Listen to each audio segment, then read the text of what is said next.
तर नमस्कार मित्रांनो, आत्ता गुरांना खायला टाकायची, आत्ता कुट्टी करायची. आता कुट्टी चालू केली. ह्यांची गव्हाण साफ करून घेतली एकदा, म्हणजे ह्याच्यात थोडाफार काडी कचरा राहतो ना शेवटी, तर तो साफ करून घेतलाय.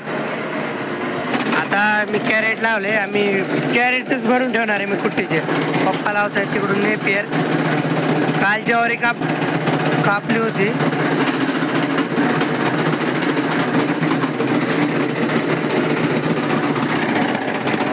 म्हणजे काल ज्वारी कापली नव्हती, एक दिवस व्हिडिओ मिस झाला ना, तर त्याच्यामुळे आज सकाळी नेपियर तोडून आणलाय. काल मी व्हिडिओ बनवला होता, परवा दिवसा गेला नव्हता, त्याच्यामुळे हे असं एक कॅरेट भरून झालं ना, बाजूला काढायचं आणि नवीन कॅरेट लावायचं.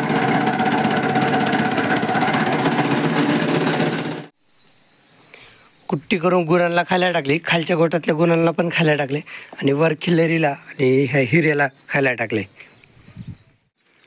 आज सकाळपासूनच ऊन पडले, पाऊस नाही.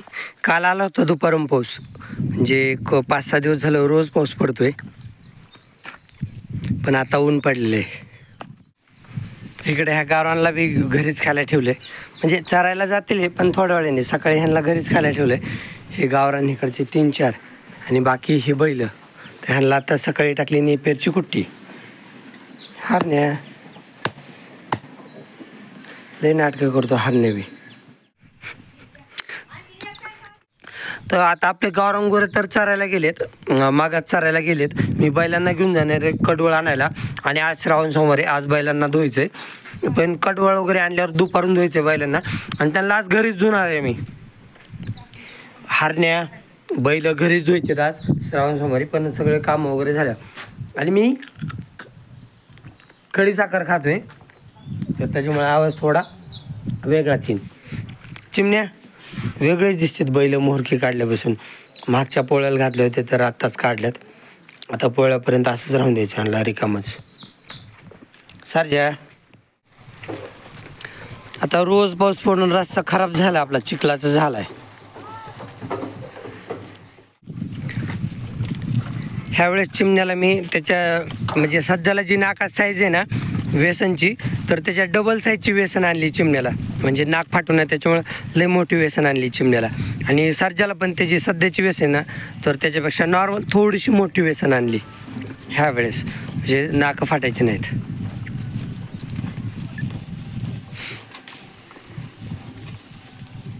आज सोबत आम्ही खिलेरी बी आणली. आता आई खिलेरीला चरायला बांधीन इथं पाटोनाच्या कडीला. तिकडे खिलेरीचं चरण बैलगाडी पुढं सोडतो आणि बैलाला आडव्या बांधायला बांधतो चरायला. बैल बी हप्ता झालं चरायलाच नाहीत, त्याच्यामुळं सारखं गवत दिसले की खातात. घरी त्यांना नेपेरची कुट्टी टाकलीच होती. हे सरचे चल. हे बघा, ही साईज आहे चिमण्याची, लय बारीक पडते त्याला. मधून त्याचं नाक फाटलं नाही, पण आता मोठा झाला आहे ना तो, तर त्याच्यामुळं नाक फाटन चिमण्याचं. तर त्याच्यामुळंच ह्या साईजच्या डबल साईज आणली चिमण्याला. त्याच्या नाकाला कसलंच होल नाही मध्ये, असे फक्त आहे बघा इथं अशी सारखी लागून राहिली ना, तर चिमण्या थांब इथं बाजूनी मध्ये जाते व्यसन, जशी इकडनं. पण जास्त आपल्या बैलांच्या बुडालेल्या नाहीत. सर्जेच्या नाकात बघितलं ना, तर सर्जेच्या नाकाला बघा होल आहे, पलीकडचं दिसते. सर्जेचं नाक फाटलं आहे, तसं चिमण्याचं फाटलं नाही. चिमण्याला निभार आहे बघा, सर्जेच्या नाकातून पलीकडचं दिसते. आणि सर्जेची हेवढी व्यसन आहे, ऐक रे, हेवढी व्यसन आहे सर्जेची. तरी पण सर्जेला मोठी व्यसन आणली. ह्याच्यात एक दोरी जास्त आहे, छोट्याल्या दोऱ्यात ना, तर ह्याच्यातली एक दोरी जास्तीची आणली सर्जेला ह्या वेळेस. ऐक, हे बघा, हे डास आहेत ना, हे काळे माशीसारखे, हे लय परेशान करतात बैलांना. ते डास बैलांना लय परेशान करतात, तर त्याच्यामुळे बैलांना खाल्ल्याला अंगी लागत नाही. हे बघा, इकडून बसलेत ना, तर सगळं रक्तच करते जिथं बसले तिथं डास. उडवणार तरी किती उडवले ना, तरी परत बसतात बघा. मानेला अलीकून बी तेवढेच बसलेत डास, खाली पायाच्या मध्ये बी तेवढेच डास आहेत. लय परेशान करतात ते डास बैलांना. त्याच्यामुळे बैलाची सेफ्टी सारखी चालू आहे. पण काय, ते माना बसतात ना, तिथं बैलांना हलवता येत नाही जास्त.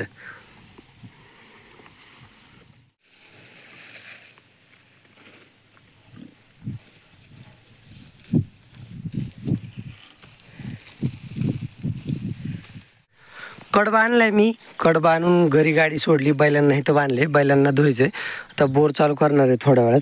बोर चालू केल्या धुवायचे, त्याच्यामुळेच बैलांना इथं बांधले. मी बैल इथं धुवायला बांधले आणि ऊन गायब झालं, आबाळ आले सगळं.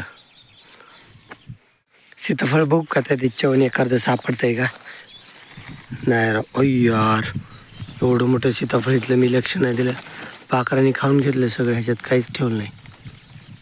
असं होतं लक्ष नाही गेल्यावर. जाऊ द्या, खाऊ द्या, पाखराला काय अडचण नाही. आपल्या बैलगाडीतला चारा झाकून ठेवला आहे ताडपत्र्यांनी पावसामुळं, पण पाऊस काय आलाच नाही. वातावरण तयार झालं होतं, थोडंसं टिपकायला लागलं होतं, पण नंतर बंद झाला पाऊस. मी बैल धुत होतो ना, तर त्यावेळेस आपले गुरं आलेले आहेत चरून. मी बैल धुतलेत, धुवून त्यांना जागर बांधले, खायला टाकले आणि हरण्या बी धुतलाय. बैल आणखीन ओलेच आहेत, हरण्या शेवटला धुतलाय. हरण्या ओलाच आहे आणखीन, पण बाहेर बांधला ना, कारण बाहेर पण ऊन आहे, तर त्याच्यामुळे त्याला खायला त्याच्या जागेवर बांधलंय. जर्शा गाय चरायला गेल्या त्या बाह्यांच्यावरून आणल्यात जर्शा गाय. बाकी बैल खातेत. सरजे आता वाळायला लागलाय, थोडासा ओला आहे कुठं कुठं, आणि चिमण्या बी ओलाच आहे. काय झालं, आणि परत इकडे हे गुरं येऊन बसलेले होते, आत्ता उठलेत, फक्त शुभश्री बसलेली, नाही तर बाकीचे उठलेत. काय झालं, बैल धुवायला उशीर झाला ना, तर त्याच्यामुळे मी फक्त हे 3च बैल धुतलेत, बाकीचे धुतले नाहीत. मी धुत होतं त्यावेळेस गौरांग तर येऊन बांधला होता, पण नाही, आता गौरांगला पुढच्या वेळेस नक्की धुवू, पुढच्या सोमवारी. आणि आपला हिऱ्याला पण मी धुतलं नाही, कारण की हिऱ्या बारीक पिल्लो आहे आणि आता मग थंडीने काकडून जाईल, म्हणजे थोडंसं शरीर त्याला त्रास होईल थंडीने, तर त्याच्यामुळे त्याला नाही, कारण की उशीर झाला ना बैल धुवायला आणि ऊन नव्हतं, तर त्याच्यामुळे हिऱ्याला धुतलं नाही मी, ऊन नव्हतं त्याच्यामुळे. आणि महत्त्वाची गोष्ट म्हणजे माझा हरण्या धुवून झाला. मी हिऱ्याला अगोदर हावदाव पाण्याला नेलं आणि नंतर तिथं बोरपाशी आणलं, तर लाईटच गेलेली होती, बोरचं पाणी बंद झालं, मग लाईट गेलेली होती ना, तर त्याच्यामुळे हिऱ्याला मग हावदाव धुतलंच नाही. म्हटलं जाऊ दे, आता दिवस मावळा आहे आणि परत मग थंडी वाजेल त्याला, तर त्याच्यामुळे हिऱ्याला धुतलंच नाही. आज मी समोरचे आपले 3 बैलच धुतलेत. आज दुपारी ज्वारी कापत होत नाही मी, तर त्यावेळेस मला गांधील माशी चावली. तर इथं तर थोडंसं नॉर्मल सुजलाय, पण हात इथं बघा, तर थोडंसं नॉर्मल सुजलाय. ज्यावेळेस माशी चावली ना, तर त्यावेळेस 5 मिनटं लय दुखलं, नंतर झालं नॉर्मल, पण थोडंसं असं बघितलं ना तर सुजलेलं आहे हात.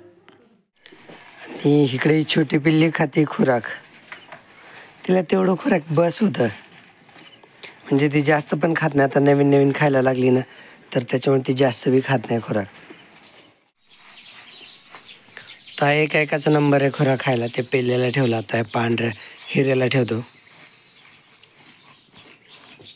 हे त्याच्यातली सुग्रास निवडून खातं, सांडू नको. पाय झालं का, थांब, पाठी टाक मग इकडे टाक बाजूला. काय आता नाही खात खुराक ते, पाय त्याच्यात द्यायचं, थांब काय.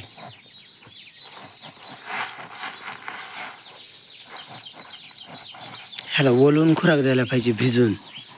तर चांगलं खुराक खायला लागलं ना, मग भिजून देऊ.